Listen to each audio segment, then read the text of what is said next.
Bonjour tout le monde, bienvenue dans ce cours de probabilité destiné aux étudiants inscrits en S2 Sciences économiques et gestion. Aujourd'hui, on va voir les variables aléatoires. Alors, on va essayer d'expliquer qu'est-ce que c'est une variable aléatoire, quels sont les différents types des variables aléatoires et quelles sont les principales caractéristiques des variables aléatoires. Alors, pour illustrer la notion des variables aléatoires, on va prendre l'expérience aléatoire suivante. On jette 3 fois de suite une pièce de monnaie et on note X, la variable aléatoire représente le nombre de faces obtenues. Alors, quand on jette cette pièce de monnaie 3 fois de suite, quels sont les résultats possibles? Nous pouvons avoir les résultats suivants. Face, face, face, ou face, face, pile, face, pile, face, face, pile, pile, ou bien pile, face, face, pile, pile, face, pile, bien pile, pile, face, ou bien pile, pile, pile. Alors, si vous avez bien remarqué, combien de résultats possibles nous avons? 1, 2, 3, 4, 5, 6, 7, 8. Donc, l'univers de cette expérience aléatoire oméga se compose de 8 événements élémentaires. Donc, pour cette expérience aléatoire, nous avons 8 résultats. Mais, c'est quoi la variable aléatoire X? C'est une variable qui représente le nombre de faces obtenues. Donc, on va, pour chaque événement élémentaire, on va déterminer quoi? Le nombre de faces obtenues. Donc, pour cet événement élémentaire, on a trouvé combien de faces? C'est 3. Pour cet événement, nous avons combien? 2. 2, 1, 2, 1, 1 et 0 faces. Alors, la variable aléatoire X représente quoi? Représente le nombre de faces obtenues après 3 jets de quoi? D'une pièce de monnaie. Alors, c'est quoi une variable aléatoire? La variable aléatoire, c'est une application de oméga dans R. Une variable aléatoire, elle est définie comme suit. C'est une application de oméga dans R. Et vous allez voir ici la définition.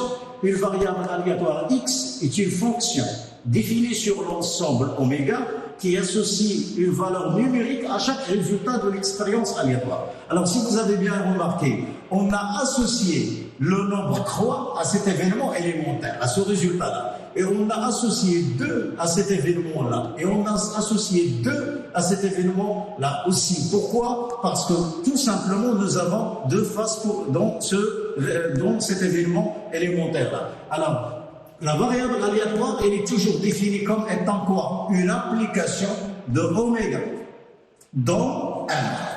Dans R. Alors, pour chaque résultat de l'expérience aléatoire, autrement dit, elle est une application de l'ensemble oméga dans R.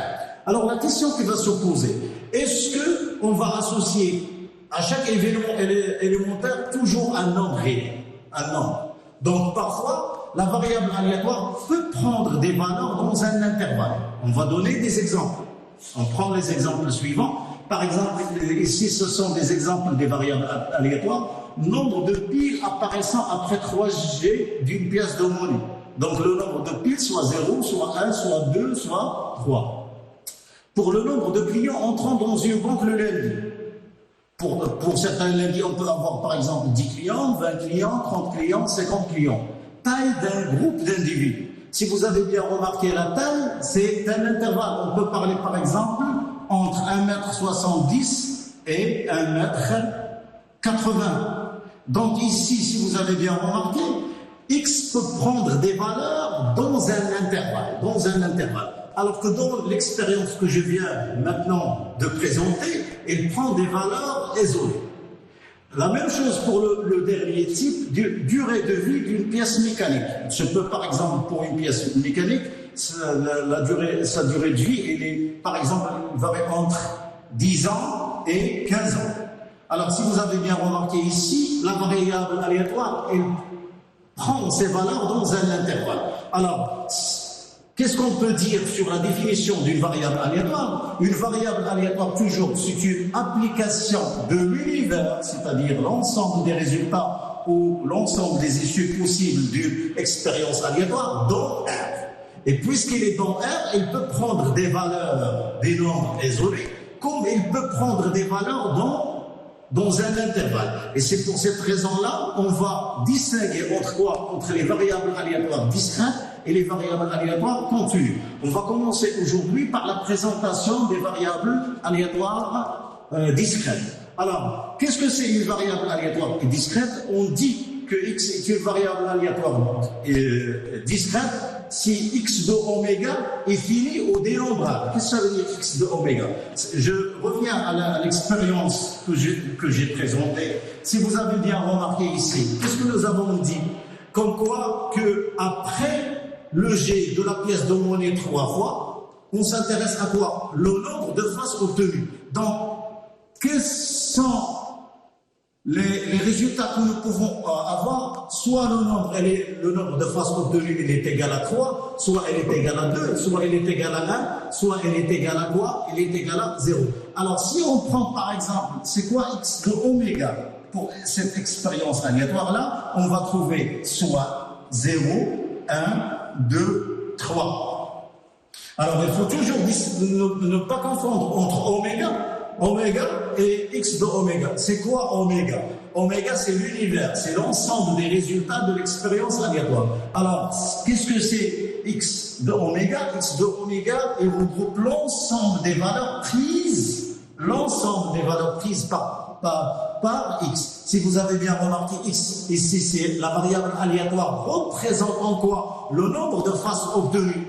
Et pourquoi on dit aléatoire? Parce qu'on ne peut pas savoir quel est le nombre qu'on va trouver. Ça dépend de quoi? Elle dépend des résultats de l'expérience aléatoire. Donc, x peut prendre la valeur de 3, de 2, de 1, de 0.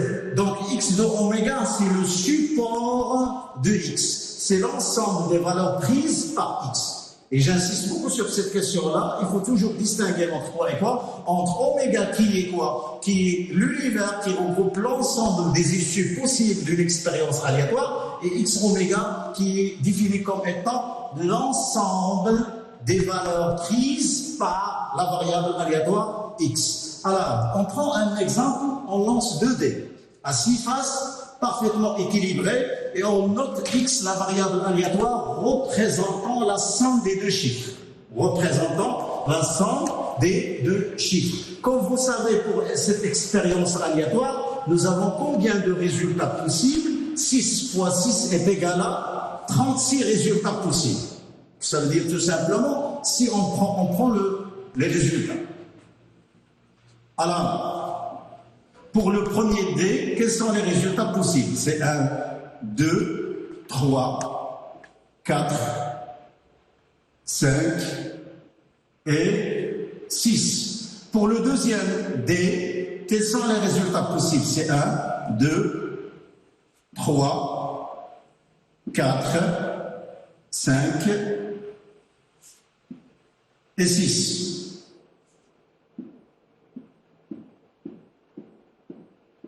Donc, pour cette expérience aléatoire, le cardinal de oméga, il est égal à quoi? 36. 6 fois 6. Donc, on peut avoir, par exemple, le résultat 1, 1. Ça veut dire quoi? Ça veut dire pour le premier dé, nous avons obtenu le chiffre 1, et pour le deuxième dé, nous avons obtenu le chiffre 1.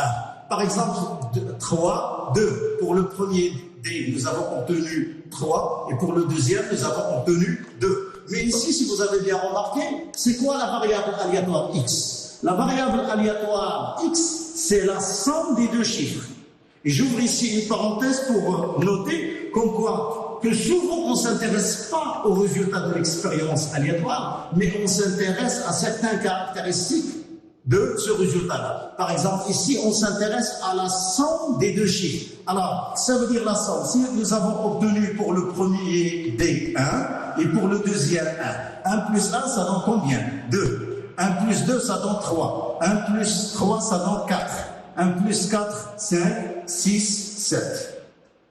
3, 4, 5, 6, 7 et 8. 4, 5, 6, 7, 8 et 9. 5, 6, 7, 8, 9, 10. 6, 7, 8, 9, 10, 11. 7, 8, 9, 10, 11, 12. Si vous avez bien remarqué, quelles sont les valeurs que peut prendre X? Il peut prendre, donc on va déterminer X oméga, c'est l'ensemble des valeurs, comme j'ai dit tout à l'heure, c'est l'ensemble des valeurs prises par X. Alors X de oméga, les valeurs prises par X, soit 2, 3, 4, 5, 6, 7, 8, 9, 10, 11 et 12. Donc, ça veut dire quoi? Puisque X est la variable représentant la somme des deux chiffres obtenus, cette somme-là, soit elle est égale à, elle vaut 2, soit 3, soit 4, soit 5, soit 6, soit 7, soit 8, soit 9, soit 10, soit 11, soit 12. Alors, si vous avez bien remarqué, il y a une différence toujours entre le oméga et le x oméga. Le oméga, comme j'ai dit, c'est l'univers, c'est l'ensemble des résultats possibles, et x de oméga, c'est l'ensemble des valeurs prises par quoi? Par x. Alors, on va essayer maintenant de savoir qu'est-ce qu'on remarque ici. On remarque que x de oméga, que x, il peut prendre des valeurs comment? Des nombres isolés. Soit il peut prendre la valeur de 2, soit il peut prendre la valeur de 3, soit il peut prendre la valeur de 4, soit il peut prendre la valeur de 5, la valeur de 6, 7, 8, 9, 10, 11, 12. Alors ici, dans ce cas-là, la variable aléatoire, il peut prendre des valeurs, des nombres isolés. Et c'est pour cette raison-là, on va l'appeler comment? On va l'appeler une variable aléatoire discrète. Une variable aléatoire discrète, s'il peut prendre des valeurs sous forme de quoi? Sous forme d'un nombre isolé. C'est-à-dire quoi? Autrement dit, l'ensemble oméga doit être un ensemble discret. Ça veut dire quoi? Un ensemble fini et dénombrable. Pour cette expérience-là, si on pose à quelqu'un la question suivante, quelles sont les valeurs que peut prendre X? Il peut prendre 2, 3, 4, 5, 6, 7, 8, 9, 10, 11, 12. Donc, X de oméga, elle est dénombrable et elle est finie. Autrement dit, qu'est-ce que c'est une variable aléatoire discrète? C'est une variable qui peut prendre des valeurs, des nombres qui sont finis, des nombres isolés. Après avoir déterminé le x de oméga, maintenant on va déterminer quoi? La loi de probabilité de la variable x. Nous avons bien compris maintenant qu'est-ce que c'est une variable aléatoire discrète.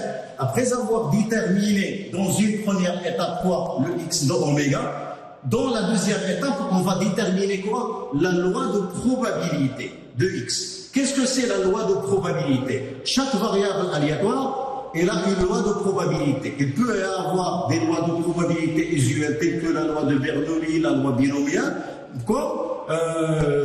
comme il se peut que la variable aléatoire peut avoir sa propre loi. Alors, la question qui va se poser maintenant, c'est comment on détermine la loi de probabilité d'une variable aléatoire. Alors, prenons la définition de la loi de probabilité. La loi de probabilité ou distribution de la variable aléatoire x est définie par l'application qui fait correspondre xi qui appartient à x oméga, sa probabilité p de xi de p de x est égal à x. Qu'est-ce que ça veut dire ça? Après avoir déterminé le x de oméga qui regroupe l'ensemble des valeurs prises par la variable aléatoire x, maintenant on va calculer la probabilité pour chaque élément de x de oméga. Par exemple, on va calculer P de x est égal à 2. Qu'est-ce que ça veut dire P de x est égal à 2? Quelle est la probabilité pour que la valeur 2 soit atteinte? P de x est égal à 3. Quelle est la probabilité pour que la valeur de 3 soit atteinte? Et ainsi de suite. Donc, pour chaque xi, quel que soit xi, qui appartient à x oméga, on doit calculer quoi? P de x est égal à xi.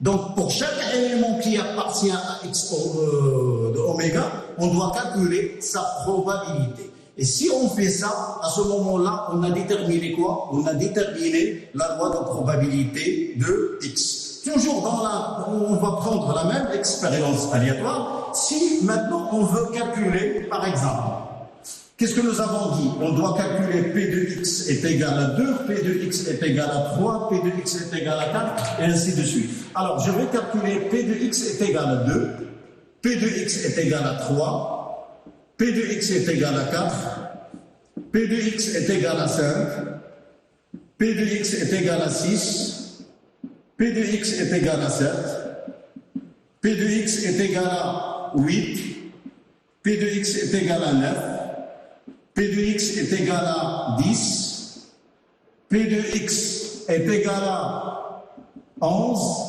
P de x est égal à 12.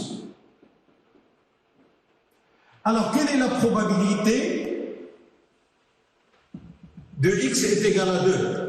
Comme j'ai dit, quelle est la probabilité pour que la variable aléatoire x prenne la valeur 2?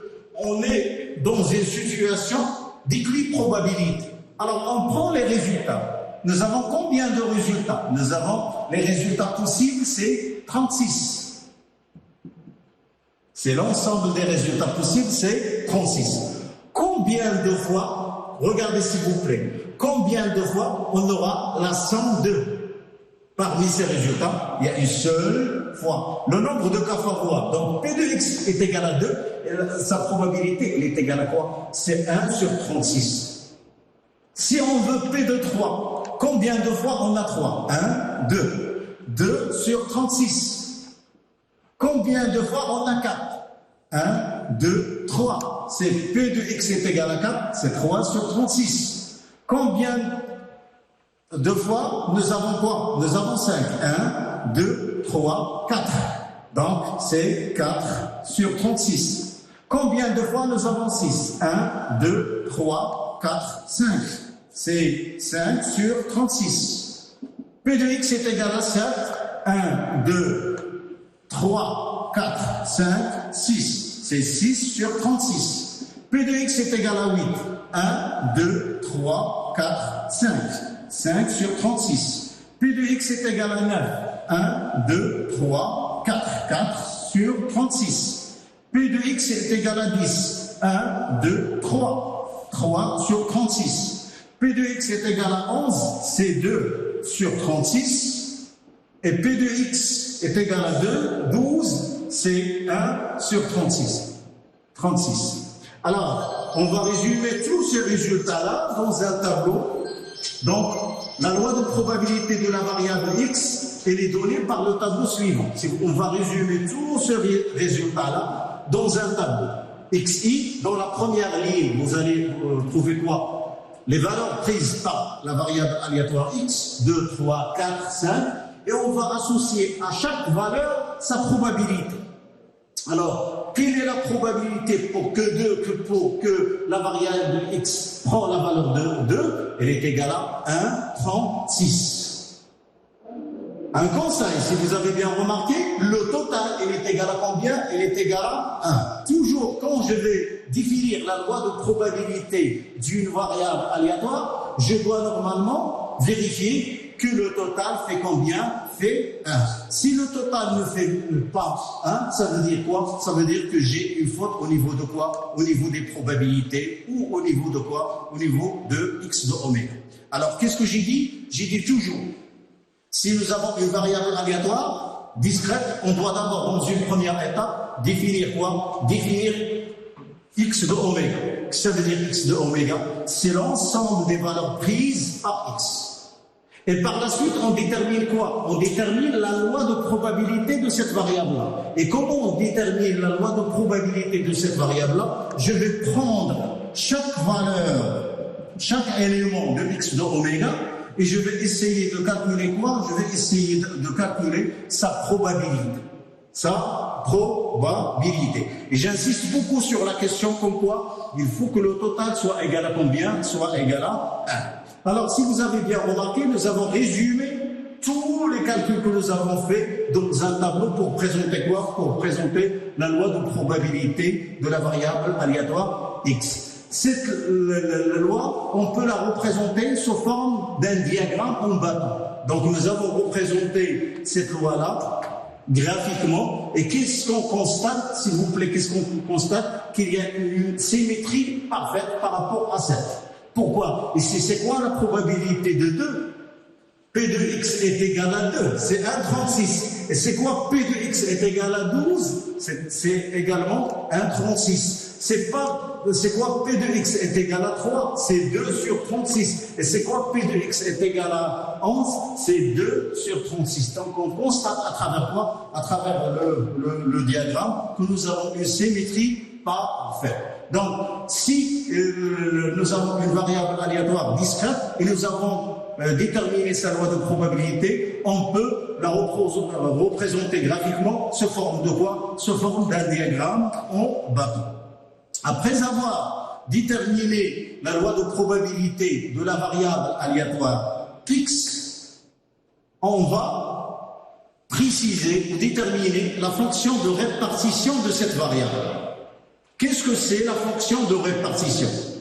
On appelle fonction de répartition d'une variable aléatoire x la fonction fx définie par fx de x est égale à quoi? P de x inférieur ou égal à x. P de x est inférieur ou est égal à x. Si vous avez bien remarqué ici, quand on a déterminé la loi de probabilité, on s'était intéressé à quoi? Quand on a déterminé la loi de probabilité, nous avons dit qu'en quoi? Pour déterminer la loi de probabilité, on va calculer pour chaque xi qui appartient à x de oméga, sa probabilité. On calcule P de x est égal à xi si on veut déterminer quoi? La loi de probabilité. Mais cette fois-ci, on a déterminé la loi de probabilité, mais on veut déterminer quoi? La fonction de répartition. Cette fonction de répartition notée fx de x est égale à quoi? P de x inférieur ou égal à x. Petit x ou x.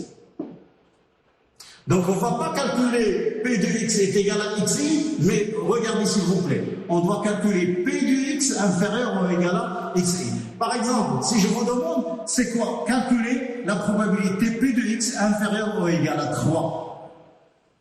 Inférieur ou égal à 3. Ça veut dire quoi? Ça veut dire que la variable aléatoire peut prendre la valeur de 3 et peut prendre la valeur de 2. Inférieur ou égal à 3. Ça veut dire quoi? Elle est égale à quoi? C'est P de x est égal à 2 union P de x est égal à 3. Pourquoi? Parce que nous avons P de x inférieur ou égal à 3. Quelles sont les valeurs que nous avons, les sommes que nous avons inférieures ou égales à 3? Soit 3, soit 2. Soit 3, soit 2. Alors, puisque nous avons déjà fait P de A union P, on sait déjà que P de A union P, elle est égale à quoi? C'est P de A plus P de B moins P de A inter B. Mais puisque les deux événements ici, ils sont incompatibles, du coup, la probabilité P de x est égale à 2, inter P de x est égal à 0, est égal à 3, il vaut 0. Alors, c'est quoi cette probabilité? P de x est égal à 2, plus P de x est égal à 3. Pourquoi j'ai pas mis moins P de x de 2 inter P de x est égal à 3? Tout simplement parce que les deux événements x est égal à 2 et x est égal à 3, ce sont deux événements qui sont incompatibles et par conséquent, la probabilité de leur intersection, elle vaut combien? Elle vaut 0. Donc si on veut déterminer la fonction de répartition, elle est toujours définie comme suit. F de x est égal à toujours P de x inférieur ou égal à xi. Qu'en est-il maintenant des propriétés de cette fonction-là? Soit f de x, la fonction de répartition d'une variable aléatoire, alors quel que soit x qui appartient à x, la fonction de répartition, elle est toujours comprise entre 0 et 1. Elle est toujours comprise entre 0 et 1.